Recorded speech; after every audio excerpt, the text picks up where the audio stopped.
상, 낙, 아, 정, 두문동정원의 시민정우사 양부장입니다. 벌써 1월 5일이네요.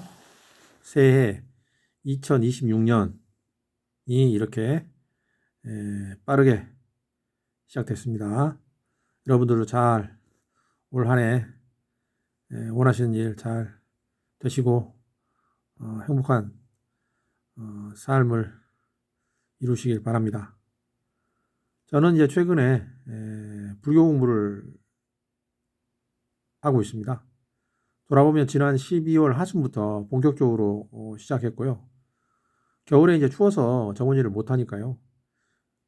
이제 불교 공부에 집중하고 있습니다. 그간 제 나름대로 열심히 공부를 했어요. 그 결과 향후 몇 개의 영상으로 나눠서 여러분들께 전해드리려고 합니다. 의심할 바 없이 향후 계속 수정 보완해야 하고요. 제 생각이 정답이고 다른 사람은 다 틀렸다. 묻지도 따지도 말고 나를 따르라. 그런 건 아닙니다. 다만 이제 조금이라도 도움이 되시기를 바랍니다. 저도 이렇게 이제 글로 대본을 쓰고 그다음에 영상으로 만들면서 제 생각이 더 세련돼지고 더 정확해지거든요. 그래서 이렇게 하는 겁니다. 저는 이제 불교의 핵심 개념이 5가지라고 생각하는데 그 첫 번째가 연기법입니다. 연기법. 연기법. 두 번째가 무아인데 저는 이제 이거를 연기적 무아라고 표현합니다. 세 번째가 이제 공입니다. 저는 이거를 이제 공성이라고 표현합니다. 네 번째가 윤회죠. 저는 이것을 이제 무아윤회 혹은 업식윤회라고 합니다. 다섯 번째가 중도인데요. 저는 이게 중도적 수행 이렇게 이야기합니다. 먼저 연기법부터 말씀드리죠. 이것은 불교적 세계관으로 단순히 시간에 따른 인과, 즉 원인과 결과 구도를 넘어섭니다. 연기법에 따르면 이 세계를 구성하는 크고 작은 것들은 하나도 빠짐없이 서로를 끈으로 연결한 채 상호 의존적으로 존재합니다.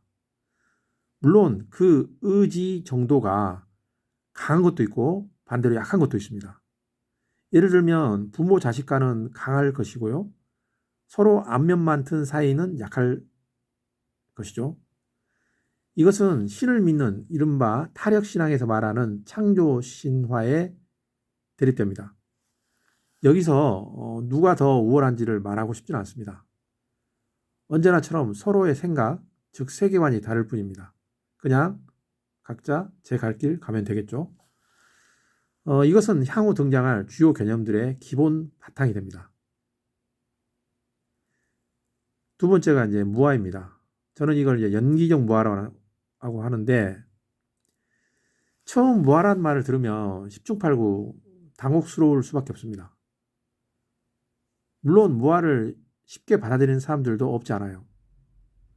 특히 단멸론자, 즉 생사를 넘어서는 존재로서 영혼은 없으니 이승이 끝나면 아무것도 없이 다 사라진다고 믿는 사람들이나 현대 뇌과학의 성과, 즉 마음은 뇌의 특정 부위에서 일어나는 전기적 신호라는 것을 아는 사람이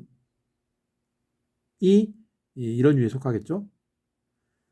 이런 단멸론자들과 뇌과학 신봉론자들과 달리 불교의 무아는 이른바 연기적 무아입니다. 이게 중요합니다. 그래야 이른바 수행의 필요성이 생기거든요. 단순 무아론자들의 경우에 굳이 이승에서 힘들게 수행할 필요를 느끼지 않습니다. 글자 그대로 죽으면 끝인데 뭐하러 힘들게 수행을 합니까? 차라리 그 시간에 돈을 벌고 즐거움을 찾는 게 더 낫겠죠. 다른컨대 연기적 무아를 믿는다면 고통이나 욕망이 얼마나 더듬는지 쉽게 알 수 있습니다. 더 나아가 이것이 얼마나 인간과 공동체의 삶을 파괴하는지도 잘 알 수 있습니다. 연기적 무아는 시간적으로 변치 않고 또 공간적으로 독립적인 존재로서 나는 없다는 것입니다. 즉, 속죄에서의 나는 조금도 의심할 바 없이 내 삶의 주축으로서 명백히 실존하지만 진지에서는 나라고 여겨지는 뭔가가 있다고 믿어질 뿐이지 실상 없다고 보는 것이죠. 이거 쉽지 않습니다. 세 번째는 이제 제가 이제 공성이라고 부르는 건데요. 무아만큼 이해하기 어려운 개념이 바로 공입니다. 저는 공보다 공성이라는 말을 더 좋아해요. 왜냐하면 공은 유무의 무, 즉 없음 또는 있지 않음과 명백히 다른 탓이죠. 또한 특정 공간이 비어있다는 뜻의 허와도 아주 다릅니다. 이렇듯 공이 무와 허의 유사 개념으로 사용되는 것을 작정하고 경계하는 태도에서 공 대신 공성이란 말을 더 좋아합니다. 공은 무아처럼 세상 모든 것이 시간적으로 변치 않고 공간적으로 독립되어 존재할 수 없다는 사고에서 나온 개념입니다. 이렇게 보면 무아처럼 공도 어렵지 않게 이해 가능합니다. 문제는 그 다음이죠. 만약 공을 오남용하게 되면 이른바 공병에 들어 막행막식을 일삼게 됩니다. 잘 아시겠지만 오남용의 오용은 잘못 쓰는 거죠. 쓰지 말아야 할 곳에 또 쓰는 걸 오용이고요. 남용은 너무 많이 쓰는 겁니다. 너무 많이 쓰는 거예요. 그래서 이걸 오남용이라고 하는데 어차피 그 실체가 없으니 뭘 하든 무슨 상관이냐는 아주 저급한 사고방식이 만든 불상사의 셈입니다. 불자 중에서 재가 수행자든 출가성이든 이런 사람들이 적지 않습니다. 이 공성을 오남용해가지고 그냥 보통 사람보다 더 막 사는 사람들이 있죠. 볼 때마다 안타깝습니다. 어쩌면 공은 날카로운 칼과 같습니다. 즉, 공을 잘 사용하면 온갖 괴로움을 꺼내낼 수 있는 강력한 도구가 되지만 반대로 오남용하면 자신은 물론이고 남까지 다치게 만드는 글자 그대로 무서운 흉기가 될 수 있습니다. 이처럼 공 개념의 인지적 이해와 달리 이것의 실제 적용에는 매우 주의가 필요합니다. 네 번째, 무와 윤회 또는 업식윤회에 대해서 말씀드리겠습니다. 두말할 것 없이 윤회만큼 논란이 큰 주제도 없습니다. 대개 다른 것들은 불자들 간 그 접근과 해석에서 약간의 차이가 있는 정도지만 윤회는 있다 없다로 극명하게 나뉘어서 치열하게 대립할 수 있는 탓이죠. 절대 다수와 달리 소수가 윤회는 없다, 아니 없어야 한다는 식으로 접근합니다. 또 어떤 이는 이것을 무기, 즉 그 존재를 애초 규명하기 어려운 것이니 그 시비를 애써 가릴 필요가 없다는 식으로 설명합니다. 실상 한국 불교계에서 영향력이 큰 정토회의 수장 법륜스님마저도 윤회는 믿으면 있고 안 믿으면 없는 것이다는 식으로 적당히 설명하고 넘어가는 정도이니 더 말해 못하겠습니까?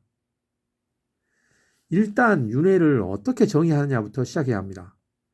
윤회를 믿는 측에서는 사후 무아 윤회, 즉 업식 윤회로 설명하는 듯합니다. 또 이것을 다양하게 비유하여 직관적으로 이해시키려 노력하는 시도가 없지 않습니다. 저조차 논리적 규명보다 이런 직관적 이해를 통해 접근하는 중입니다. 예를 들면 제가 육체적으로 죽는 것은 망가진 컴퓨터에 비유할 수 있습니다. 제가 죽어도 제가 만든 업식은 옛날 컴퓨터의 데이터처럼 새로운 컴퓨터로 옮겨집니다. 또 통신망 개념으로 봐도 그렇습니다. 제가 만든 데이터가 수많은 이용자들에게 퍼지고 그중 특정인에게 강하게 남아 그의 삶을 좌지우지할 수 있습니다. 물론 상당수는 이른바 공업의 형태로 많은 이들에게 조금씩 영향을 미치겠죠. 마지막으로 중도적 수행에 대해서 말씀드리겠습니다. 중도는 매우 중요합니다. 실상 불교 수행의 핵심 방법론인 탓이죠. 잘 알려진 것처럼 중용과 다릅니다. 중용은 어떤 갈등 상황에서 양극단을 배척해서 그 중간 어디쯤 적당하게 위치하는 것을 가리킵니다. 대개 그 시비를 떠나서 한쪽으로 치우쳐서 자신이 위험한 상태로 빠지는 것을 방지하는 고육주책에 가까운 일종의 처세술이죠.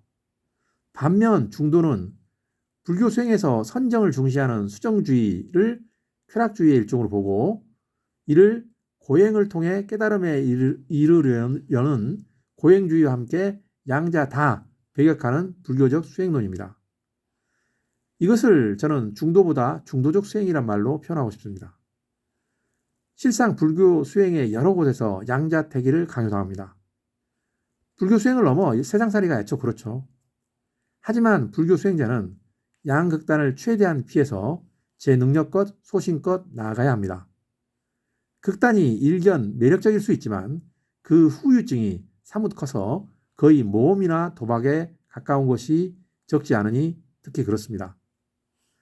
다른컨대 중도적 수행 원칙만 잘 지켜도 수행 과정에서 일어나는 수많은 난관과 위험을 어느 정도 피할 수 있습니다. 물론 그 대가를 치러야 합니다. 즉 외롭습니다. 집단 따돌림의 대상이 되기 쉽죠.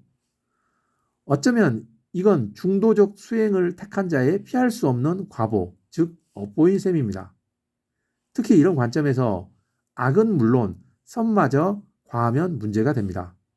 원론적으로 선과 악 다 과보의 원인, 즉 업이 되는 탓입니다. 어떻게 제가 정리한 5가지 불교의 핵심 개념이 여러분들에게 조금이라도 도움이 됐으면 좋겠습니다. 여기까지 하겠습니다. 지금까지 도문동 정원의 시민정원사 양부장이 전해드렸습니다. 상, 낙, 아, 정.